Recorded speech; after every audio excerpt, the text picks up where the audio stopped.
2025 will be your best year yet. No ifs or buts about it. This doesn't rely on motivation. It's not something that's just going to die out in a few months' time. No, this is going to be a fundamental change of life, and I will teach you exactly how to do this. After time and time again for myself making New Year's resolutions and not seeing a difference, I finally feel that I got it right. The last 2 years have been the best years of my life. I've been able to transform my business. I was able to graduate with both my bachelor's and master's in biomedical engineering. I've been able to take care of my family's debts.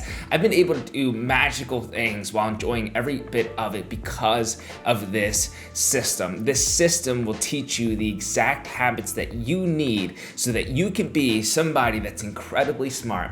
Somebody that can look in the mirror and be proud of their body. Somebody that knows what they want and is focused only on that. And also somebody that can actually consistently crush their goals because they've learned how to have discipline. These 4 habits are going to be the ones that will absolutely transform your life, and I can't wait for you to start. My name is Jun Yu. If you're new to the channel, welcome. If you're returning, welcome back. Every single year, we see the exact same cycle. If we look at it in the perspective of the gym, because everyone has New Year's resolutions about getting in their best shape possible. I know that they do, and I had it myself too. You see the gym being incredibly busy from January to March, and then in April and May, you start to see it all die down because all of those individuals now, they don't have the motivation that they used to. You see, because something hard happened in their lives, something unexpected occurred. Maybe they had something bad happen at work. Maybe they got sick for a little bit of time and it derailed them. And now because they don't have the motivation of the New Year's resolutions, they no longer can follow through. And then they make the same New Year's resolutions time and time again with no success. This won't be you this year. Imagine at the end of 2025, December time comes around, you look back and you can reflect on the year and say, yeah, this was the year. This was the year I finally made change. This was the year I actually stuck to the things that I promised myself. And you're going to be so incredibly proud. Let's get right into the video. If you like it, give it a thumbs up. If you have any questions at all, leave them in the comments below. And of course, subscribe. Sit back, relax, and enjoy the video. The first habit that we are going to be building for you will make you fall in love with learning. Learning is that light bulb moment that occurs and you smile and you feel like, oh, I got it finally. And the reason why learning is so important is because you need it in every area of your life, because everything in life is a skill. And if you can look at the life that you're currently living and the life that you want at the end of 2025, the bridge between those two things are going to be a ton of different skills that you can absolutely learn. So now this depends on your own goals, right? What are the goals that you have for yourself academically? What do you want for yourself entrepreneurially? Do you want to learn content creation through personal branding? How do you go about doing that? Do you want to learn another high value skill? Those things you should be able to identify, and they should come and populate in your mind, because those are the things that people tend to immediately recognize. They're like, obviously I want to be a good student. Everyone wants to be a good student, right? Even the people that say they don't care about school, it's because they've been told over and over again that they're bad at school, so they lost the love for it. Everyone wants to have success academically. Everyone wants to have success entrepreneurially. Everyone wants to have success learning a new skill. So I know that you can do that, but now after you've decided on where you want to have the most amount of progress this year, I need you to break it down. I need you to break it down and first identify what is the medium in which you prefer to learn the best. And this can be straight up books, this can be podcasts, this can be videos, this can be any resource that you like. Maybe it's a discussion, right? Maybe you love talking about the things, and that's okay too. So after you identify the mediums, you have to go and collect credible resources from that medium that you can now learn from on a regular basis, right? I would decide on perhaps 5 of them that you can go ahead and realize, you know what, here's one newsletter that I can sign up to. Here's one YouTube channel that I can sign up to. Here's one podcast I can subscribe to. And that is going to be an excellent start for you. So now on a daily basis, I want you to learn something at least for 15 minutes daily. I know it seems like 15 minutes isn't a long time, but think about all the different aspirations that you've had up to this point in time and how little progress you've made towards them. It's because everything has an activation threshold. And what I mean by that is you need to start gaining building momentum. And once you do, all the results tend to compound. So if you can allocate 15 minutes every single day to learn something associated with that skill or that expertise, then it's going to have an incredibly profound impact, because it's going to build confidence, because you're going to realize, you know what, I've actually stuck to my commitment long after the emotion which I originally set that commitment in had subsided. And secondly, it builds positive momentum in the right direction. So 15 minutes, that's all I'm asking for you. I'm telling you, I did this for 15 minutes, and now people think that I'm so smart after having gone ahead and gotten 2 degrees in biomedical engineering. And in reality, it came down to the daily inputs of those 15 minutes. 15 minutes, I always knew I had to learn something in the biomed sphere.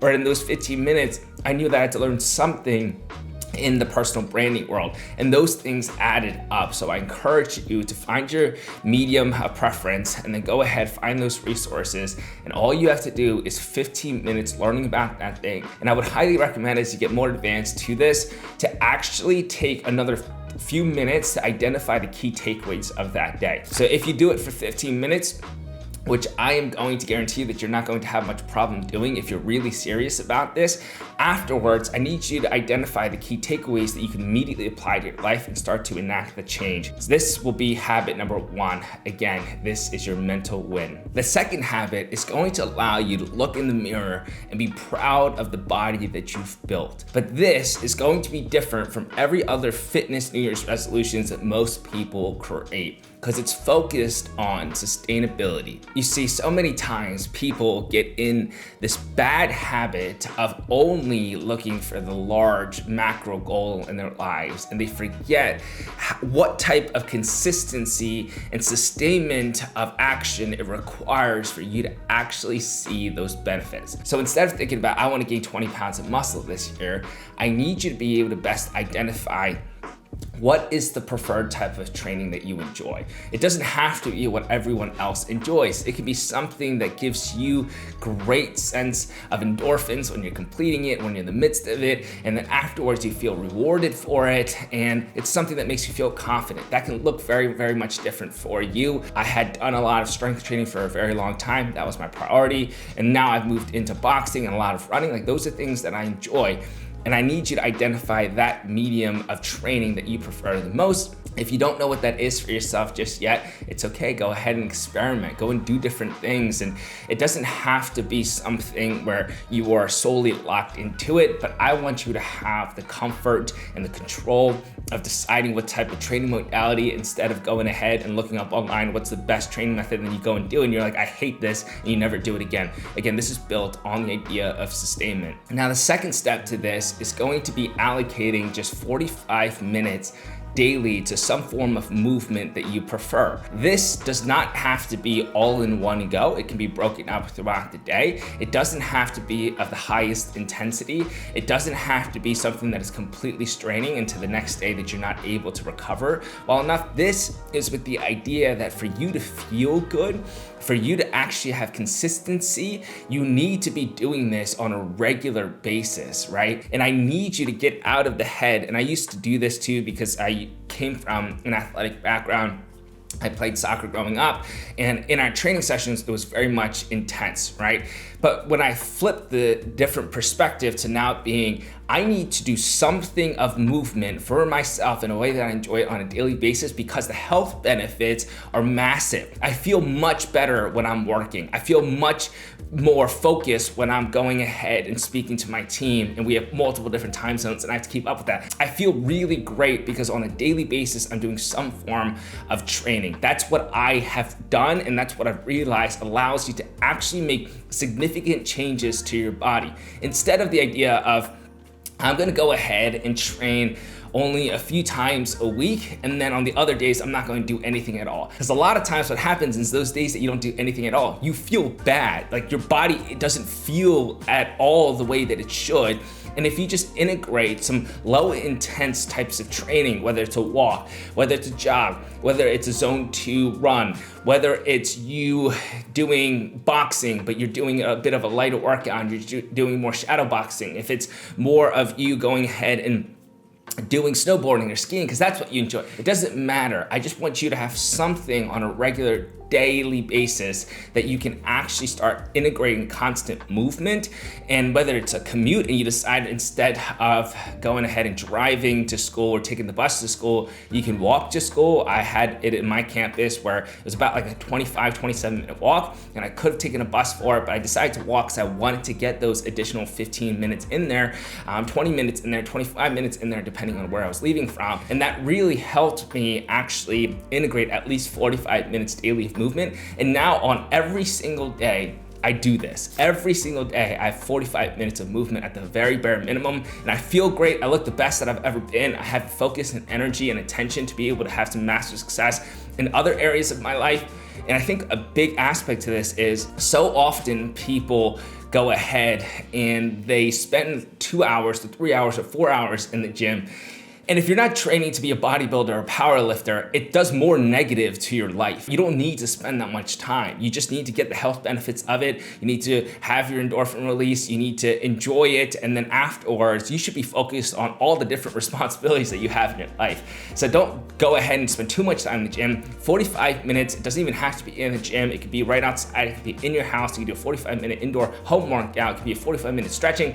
I'm just trying to get the point across. It just needs to be movement. And the reason why I'm focused on the 45 minutes of moving and not so much the other two aspects of what requires a healthy physical body, which is sleep, and it's also your diet, is because I found in my own experience, if I have a good training regimen, I have the actual appetite to eat the food that I want. And then of course, if I just prioritize the fact that I need to have enough protein for recovery, and then I also actually am tired at night to sleep, I find that training is that one consistent focus for myself where everything else tends to fall into place a little bit better. And this was your physical win. Now, this third habit is going to actually allow you to figure out what you want to do and stick to it and be focused on it. How attractive is that, right? That is the type of individual that you want to be friends with. That is the type of individual that you want to be, because nobody likes somebody that's so incredibly indecisive about everything and that takes no action towards it. You want to be somebody that has a locked on vision.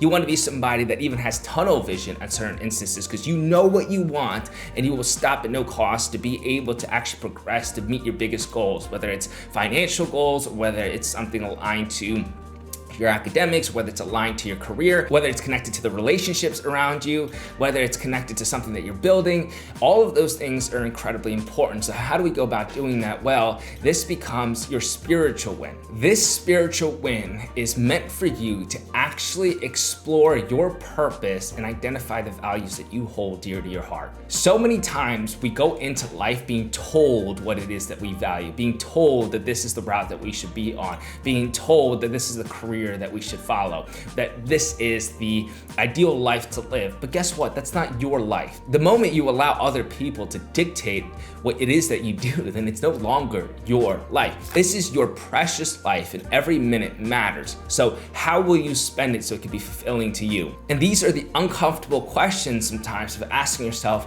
why am I doing this? Why am I doing the things that I say that I love? Why am I doing the things that I say that are responsibilities of mine?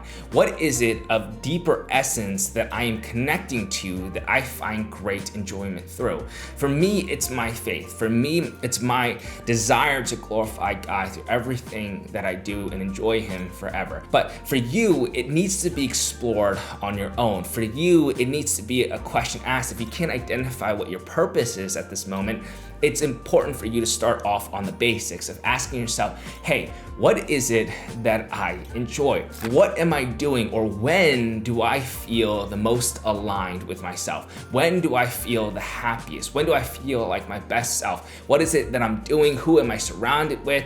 Those are all important questions to ask to better identify the deep crux of who you are. Once you can identify these values, once you can start to identify these areas that you're extremely passionate about, once you can start to identify okay, maybe this is why I feel like this. Maybe this is why I feel so driven to pursue X and Y and Z.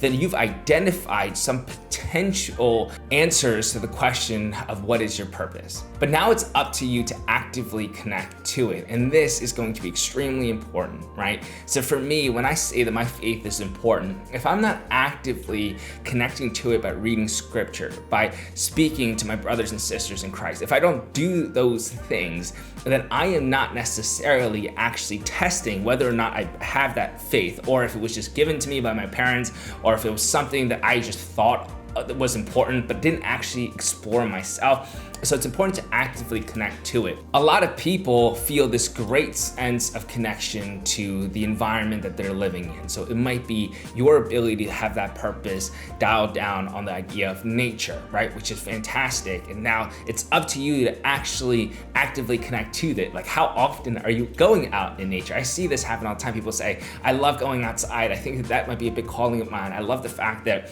I can see the trees and the parks, and those things are so much of great enjoyment. And I ask them, like, oh, cool, that's so cool. When's the last time you gone to a park? And they're like, yeah, it's been like 6 months. And I'm like, how do you know if that is that thing? And if it is, you should absolutely do more of it, because it's going to keep you grounded in things that are the utmost importance to you. Some people love to innovate. Literally, their calling, their desire is all about building new things. And that's why we have some incredibly awesome engineers that develop the things that they do, because that's what their calling is. It's to build something, and that's their purpose-driven life. And that's more than okay, so then you should absolutely go ahead and build more of those things. If you were somebody deeply rooted in your family, then how often is it that you are actually connecting with them? How often is it that you're calling them? How often do you text them? How often do you actively go ahead and be present with them? Those are important aspects for you to consider as well. Of course, the limitations that you have in your life, but you need to figure out a way to do more of that so you can be fundamentally rooted in things that are, again, of the utmost importance to you. It might be something along the lines of you find great purpose in your ability to help and serve others. Do more of that, right? Actively connect to that. Do your missionary work. Go ahead and volunteer. Go ahead and help your friends and your family. Go ahead and do those things to really identify if you are purposefully driven in this specific way. And the reason why all of this is so important is because once you get a really good understanding of who you are, something magical happens. A moral compass just tends to appear. It helps you make a lot better decisions for yourself, because that decision is based upon a knowing of you. That decision is based upon pros and cons that are of the utmost importance in the domains that you found your purpose in. Like, those things are so important to actually have a good sense of awareness of. Something that I like to say all the time is people tend to be unhappy because of information overload. I've seen this with the tens of thousands of people that I've worked personally with. You see it all the time. People consume so much content and they never take action. So in this constant cyclic behavior of anxiety and guilt, and it's this thought process, they know what to do, but they never do it, right? Like, how many times have you heard that? And it's likely because they're struggling with information overload. And what happens is that you lose sight of what's really important, and that's you. And all of these things tend to have an impact on our body, and our body shows these signs. So if you're constantly distracted, if you're somebody that's constantly bored and doesn't feel challenged, if you're a constant procrastinator and you feel anxious all the time, if you're always feeling guilty, if you're somebody that tends to seek comfort, like, those are all signs that you are struggling with an identification of who you are. And that is a purpose-driven life can be the solution to it, but you need to be able to do the spiritual in 15 minutes a day. And it can be very, very simple. It can just be you asking these questions, turning off your TV, turning off your computer, turning off your phone, and just sitting there and trying to really reflect on what it is of the utmost importance to you. Actively connect to it, whether it's prayer, whether it's meditation, whether it's you literally writing out the things that are of the utmost importance to you, whether it's you talking to your family, whether that's going ahead and volunteering. Do something to explore it and then actively connect to your purpose for 15 minutes. That is your spiritual win. The fourth and last habit that we'll speak on is actually going to allow you to crush your goals consistently with a high level of discipline. It's interesting because consistency and discipline are the two buzzwords in the self-improvement world, but nobody ever teaches you how to get that, because I truly believe those two are skills. You can actually build them. They're not just magically handed to anybody. There are actual ways for you to integrate constant practices to get better at discipline and consistency. And if you could do that, you're gonna absolutely crush your goals and you're going to make progress in the year of 2025 like no other year before. So let's talk about those practices, and that is exactly what honest accountability looks like. I would highly recommend that you journal. When you journal through this lens of how can I actually honestly hold myself accountable? How can I identify the weaknesses in my life? What are the flaws that I am running away from? What are the deep-rooted fears that I have never addressed? When I look in the mirror, can I go ahead and be honest with what I see? Because I'm truly not a fan of faking confidence, right? Because that is going to bite you in the butt sooner or later, right? Confidence needs to be a true awareness and understanding of who you are, knowing your limitations, and then actually addressing them and making progress towards them. So that is how I go about my journaling. It's very, very simple. Of course, I start off with my gratitude. I'll start off with an ability to find the things I'm thankful for that I currently have. But then after that, I immediately dive into one really important weakness from the day of or the day prior that I can actually improve upon. But moreover, honest accountability doesn't have to be this thing where you're constantly pushing yourself down. It also needs to be important that you identify your strengths as well. So what are the 2 strengths in your life that you actually have found in this week prior or this day prior that you can continuously build upon? So much of our lives, we are our biggest critics, but we don't actually put to light the things that we're good at. And those things that we're good at, we should lean into more. But this is going to be a magical recipe, because in this way, on a daily basis, you can go ahead and identify if you've met all 4 of your wins, the depths that you need to have met them. You can actually see if these 4 wins were done with the proper effort and attention.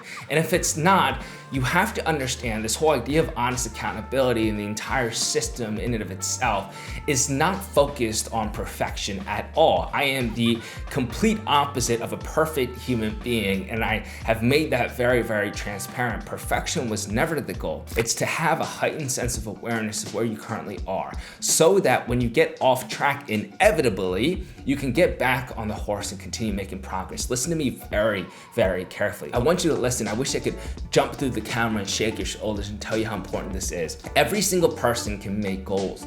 Every single person can stick to it for a short period of time. Every single person will inevitably fail. A very few individuals can actually get back on the horse once they do. Most people are overwhelmed with this sense of guilt. Most people need motivation to continuously pursue their goals, not you. And how do you do that? It's through honest accountability. It's through you recognizing, you know what, I wasn't perfect this week, and that's fine. You know what, I had a lot of off days, that's fine.